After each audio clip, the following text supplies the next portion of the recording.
la reine Jocaste et le roi Laios.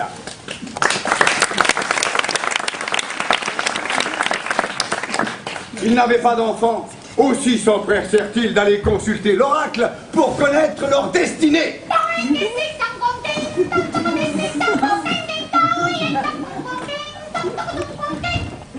Et l'oracle leur déclara: le couple royal aura un fils. Oh! Mais celui-ci tuera son père, épousera sa mère et lui fera 4 enfants. Ah non! Les films du papillon, bonjour.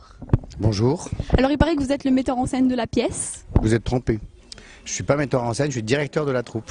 Directeur de la troupe. C'est pas pareil, mais vous êtes quand même au-dessus, tout ça, c'est...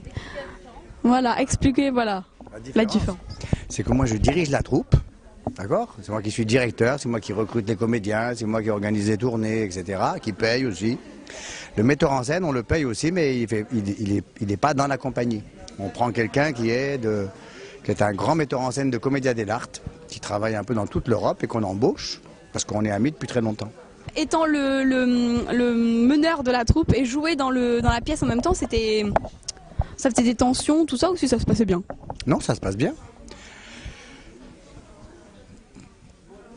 Ça fait 20 ans, 25 ans que ça dure, donc il n'y a pas de problème. C'est la difficulté qu'il peut y avoir en tant que directeur de troupe, c'est comme je joue. Ça veut dire que si moi je fais des critiques, les autres ils peuvent aussi faire des critiques quand je joue. Parce qu'on se voit tous les jours et on fait un briefing, un débriefing pour savoir qu'est-ce qu'on a raté, qu'est-ce qu'il faut améliorer, qu'est-ce qu'il faut changer, est-ce qu'il faut changer le public, comme aujourd'hui, est-ce qu'il faut prendre d'autres, est-ce qu'il faut supprimer des comédiens, est-ce qu'il faut se battre pour corriger, est-ce qu'il faut... Voilà.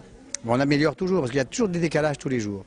Donc c'est moi qui suis chargé de faire ça, puis de faire une table ronde tous les jours avant le spectacle, pour recaler les choses qui, la veille, se sont décalées. Parce que ça se décale toujours. Qu'est-ce que j'apprends? Créon, mon oncle, interdit commentaire Polynice. Il prétend laisser son corps pourrir au soleil aux yeux de tous. Voilà bien la haine de Créon pour tous les descendants d'Édipe. Jusqu'ici, en matière d'offense, d'injustice, de mépris, je ne vois pas que rien nous ait été épargné. Polynice est mon frère, et c'est m'a arraché le cœur que de l'abandonner sans sépulture, aux proies aux bêtes sauvages, aux oiseaux carnassiers. Jamais je ne pourrai cautionner une pareille injustice. Je suis fait pour respecter la justice des dieux, et la justice des dieux repose sur la pitié. Est-ce que vous avez mis longtemps pour monter la scène? On montait toute la pièce, on a mis, je me souviens plus très bien parce que ça fait déjà 7 ans de ça, mais on a mis à peu près 6 semaines, 5-6 semaines à peu près. En travaillant beaucoup, hein, tous les jours. Hein. Est-ce que quand vous chantez de la musique, vous avez commencé par la musique ou par le théâtre? C'est un petit peu les deux, ça dépend de chacun. On a travaillé un petit peu à droite à gauche la musique et puis le théâtre. C'est un peu une expérience qu'on a de part et d'autre, qu'on met en commun à ce moment-là pour travailler.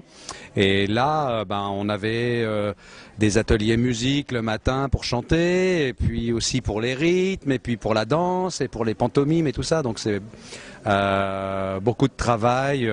En plus des répétitions du texte lui-même. Est-ce que c'est dur de travailler en collectivité pour... Ça demande forcément plus d'attention parce que là on est 6 sur scène, pas toujours mais pas mal de fois. Et donc vous avez pu voir que la Commedia dell'arte c'est très très stylisé, tous les déplacements sont très étudiés, on ne se déplace pas n'importe comment. Et c'est aussi en fonction de la hiérarchie par rapport au roi, aux gardes, etc. On respecte toute une hiérarchie. Donc les déplacements sont très très étudiés. Oui. C'est pas dur à retenir toutes les scènes que vous faites entre celle-là et les... On les répète tellement qu'au début on improvise. Donc on improvise et petit à petit on fixe le texte. Donc quand c'est fixé, on l'écrit et on le répète tellement qu'en fait on n'a pas besoin de l'apprendre, on le sait au bout de 6 semaines parce qu'on est tellement dedans, même la nuit quand on dort, on ne rêve que de ça et on est dedans pendant 6 semaines, on n'en sort pas.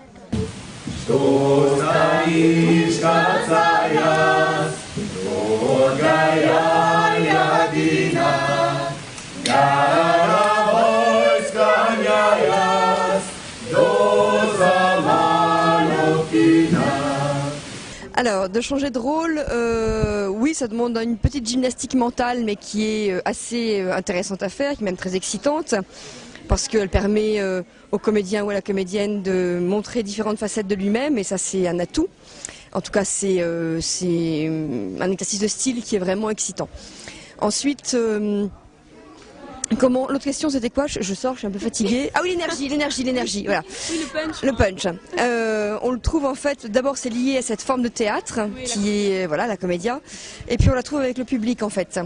C'est vraiment une histoire de donnant-donnant, on envoie, on récupère, etc. Donc il y a des moments où forcément on a des petits coups de mou parce qu'il fait chaud, surtout aujourd'hui il a fait très très lourd. Moi j'avais beaucoup de masse de costumes donc c'était un peu éprouvant. Mais voilà, le public est là et il nous sert à ça, il nous sert à capter cette énergie et à envie d'avancer et de toujours rebondir. Et justement, est-ce que c'est dur parfois de jouer avec le public, genre au début du festival, c'est peut-être pas tout à fait la même chose qu'à la fin, ou il y a des variantes, tout ça? C'est pas, ça dépend des publics, évidemment. Il y a des publics plus, comment dirais-je, qui se manifestent davantage que d'autres. Mais non, l'exercice reste le même, qu'on soit en début de festival ou à la fin du festival. C'est une pratique, c'est une manière d'être. C'est encore une fois qui est très liée à cette forme de théâtre qu'est la comédia. Donc le début ou la fin du festival ne change rien à ça. D'accord, et ça aide de parler avec le public pour échanger des idées, enfin je veux dire pour faire vivre la pièce. Avant, après le spectacle pendant que vous faites, c'est bien, non, de jouer avec ses propres spectateurs? Comme on l'a fait ce soir, c'est-à-dire alors c'est très spécifique à ce spectacle-là, le fait que les spectateurs contribuent, enfin envoient les boules, répondent aux questions, oui, non, est-ce que vous voulez, etc. Là, l'adresse est absolument directe, ce qui est assez rare en comédia. Elle se fait généralement de manière implicite, c'est-à-dire que l'adresse au public, par le fait même qu'on le regarde et qu'il n'y ait pas ce quatrième mur, le lien existe déjà. Donc là, on passe un cap supplémentaire et on lui demande de effectivement jouer avec nous. Mais ça, c'est très spécifique à cette pièce-là. Qui s'habille, qui collabore avec un pouvoir usurpé. Collabore? Elle m'a dit collabore. Lapidez-la! Arrêtez tout! Qu'est-ce que j'avais dit tout à l'heure? Une seule boule à la fois. Alors on peut pas vous faire confiance. Montrez-moi les boules qui vous restent. Allez. Bon, et maintenant cachez tout. Et attention, hein, je leur dirai pas 3 fois de suite. Est-ce que c'est compliqué d'adapter une œuvre classique tragique en commedia dell'arte? C'est très compliqué, ça c'est une bonne question. Oui. Parce que la commedia dell'arte et la tragédie, c'est à l'opposé. Oui. La commedia dell'arte, c'est... La commedia dell'arte. Sinon après on vous entend pas. En fait. La commedia dell'arte, c'est un jeu, c'est une façon de traiter du comique avec une histoire qui est complètement farfelue et très compliquée. Une tragédie, c'est exactement le contraire. Une tragédie, ça fait pas rire. Et puis, dans une tragédie, il y a un sujet, et du début jusqu'à la fin, c'est la même chose. Alors qu'en commedia dell'arte, il y en a un machin qui trompe l'autre, après il s'évade, après il se change, 2 minutes après, il tombe amoureux de je sais pas quoi, après il tue, je sais pas qui. Ça devient... Là, il n'y a rien.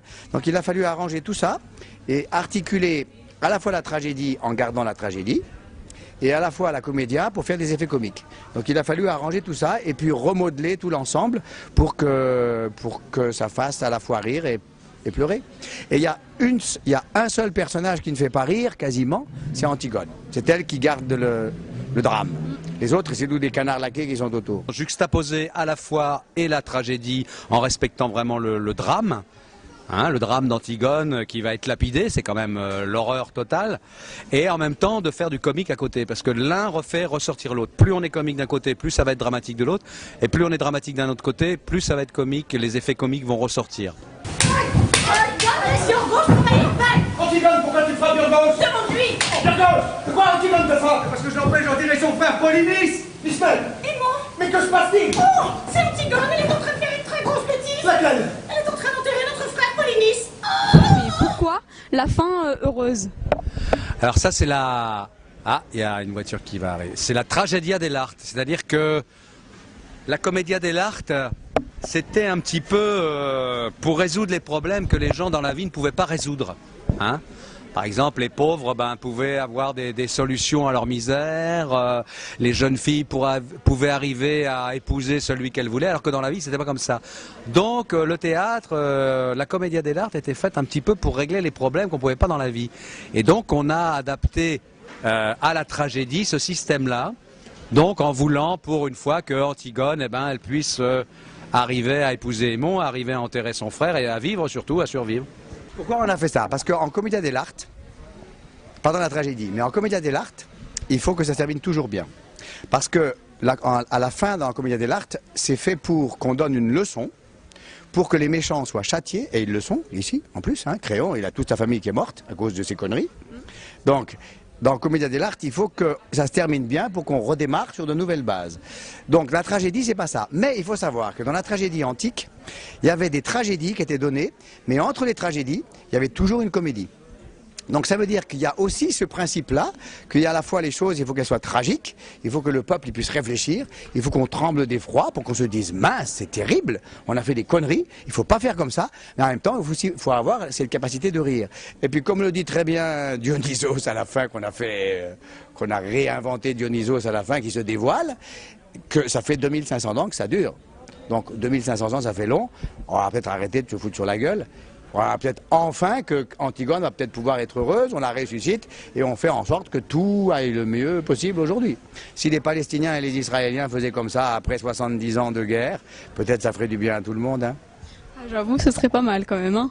Voilà, c'est pour ça que ça se termine bien. Ouais. Et puis une comédie, ça se termine toujours en chantant, il faut que ça soit une fête à la fin, il faut que le peuple, il faut que les gens s'amusent et qu'ils dansent et qu'ils applaudissent et que c'est une fête populaire. Parce que c'est osé quand même de faire une pièce heureuse d'Antigone, parce qu'il y a eu plein d'adaptations et il n'y a jamais eu une fin comme ça. Oui, ça c'est ce que je disais, c'est par rapport à la Commedia où on essaye de résoudre des problèmes et en même temps, le metteur en scène Carlo Bozzo a voulu travailler énormément en faisant participer le public, c'est-à-dire que normalement dans les tragédies antiques, il y avait un chœur qui était joué par plusieurs acteurs. Et là, on a donné le rôle du chœur au public. C'est pour ça qu'on le sollicite énormément, qu'on lui pose des questions et qu'on essaye de lui faire reprendre conscience de certaines choses, qu'on peut le manipuler, qu'on peut lui faire dire un peu n'importe quoi pour lui faire prendre conscience de ça. Donc c'est aussi un théâtre un peu citoyen, quoi.